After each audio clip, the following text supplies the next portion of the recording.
আজকের menu card আপনাদের জানাচ্ছি। ভাত তো দেখতে পাচ্ছেন, তার সাথে ঘি, গোলমরিচ, নুন একটা বাটির মধ্যে আছে। আর লাল শাকের পুষ্টিকারিতা কালকেই জানিয়েছি। আর গরম গরম মাছ ভাজা ভালো চালের সাথে ঘি দিয়ে অপূর্ব লাগে। আর তার সাথে আছে সেদ্ধ আমের, এটা আমার শাশুড়ি মা করতেন, ভীষণ ভালো খেতে। হ্যাঁ, কিছুই না, আমটাকে সেদ্ধ করে ঠান্ডা করতে হবে, তারপর গুড় আর রক সল্ট দিয়ে এটাকে মেখে নিতে হবে। একটু পুদিনা দিতে পারলে ভালো হতো, কিন্তু এখন আর সময় নেই। তো এই পর্যন্তই আমি আপনাদের দেখালাম। আর নবরত্ন কাটলেটটা একটু বলেই দিই আপনাদের, কারণ আবার পরে সময়, আমার এখন হাতে সময় ভীষণ কম, জানেন তো। তো নবরত্ন কাটলেট প্রথমে হচ্ছে পনিরটাকে গ্রেট করে নিলেন।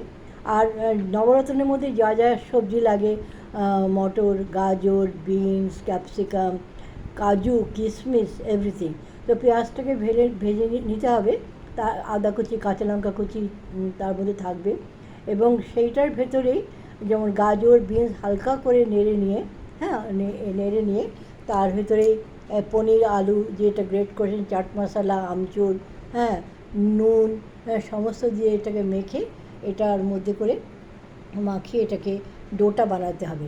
ডোটা বানানোর পরে প্রত্যেকটা কাটলেটের মধ্যে আপনারা একটা করে কাজু পাবেন। এটাই একটা বিশেষতা, কারণ আমি যখন স্টল দিয়েছিলাম আমার আরও করা উচিত ছিল।